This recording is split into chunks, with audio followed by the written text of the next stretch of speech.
5 seconds.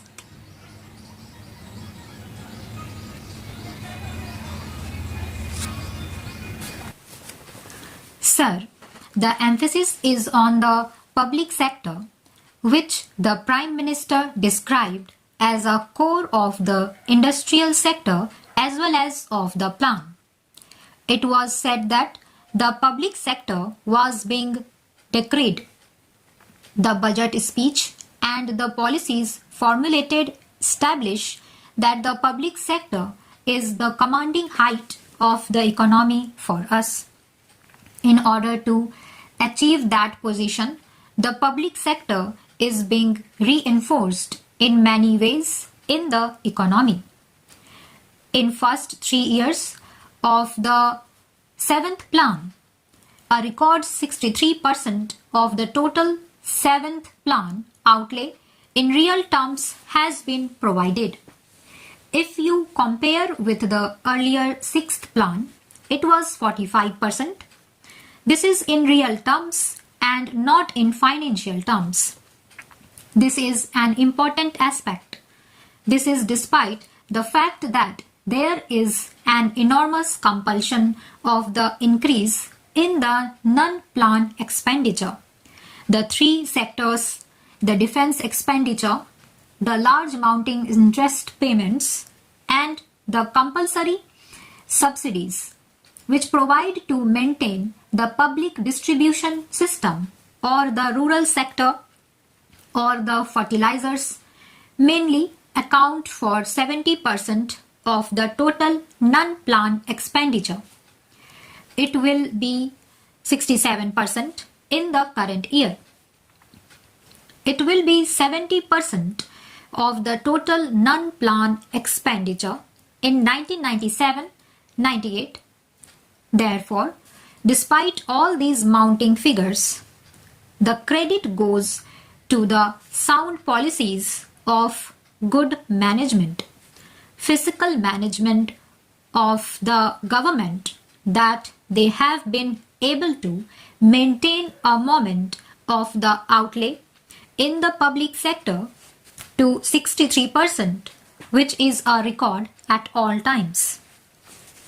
In the public sector, industrial sector, the emphasis will be on modernization, accountability through better management, increasing productivity, and several other measures.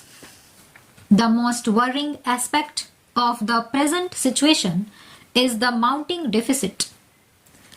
The Prime Minister has said that he doesn't like it, and he has, in a very unusual manner, given a commitment to the House, to the country, that the planned deficit envisaged in the budget proposals will not be increased.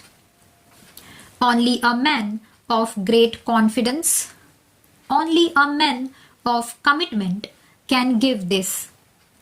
The facts are in the preceding year or in the years earlier, the budget plan deficit has increased enormously. He has gone in taking a number of measures. If I may say so, the Prime Minister has expressed a grave concern in his budget speech.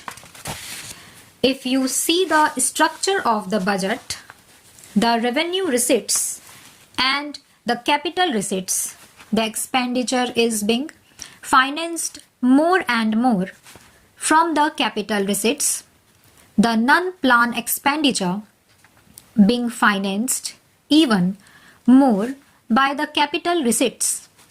These are the concerns that have been expressed, and therefore not only has the Prime Minister given a commitment, but he has also provided inbuilt mechanism to control deficit.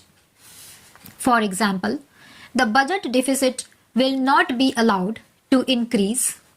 Firstly, he has mentioned about the setting up of a cabinet committee to monitor it more regularly.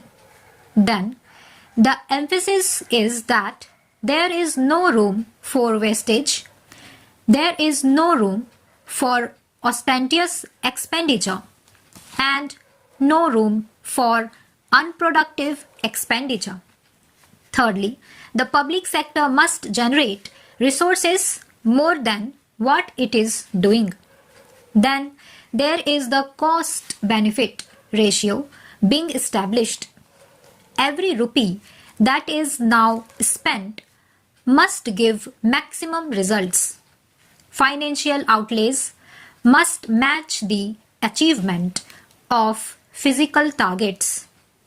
Marrying of the financial outlays and the achievement of the physical targets is a very important phenomenon, and I commend the government for giving emphasis to this and making inbuilt arrangements, inbuilt mechanism to achieve this. Another important factor is the cost of delivery programs. We are going to spend a large amount, rupees 2000 crores, on the anti-poverty program, which is a very important program. But there have been reports from the implementation ministry or the implementation machinery that the program is not being implemented in the manner it should have been and not producing the desired results.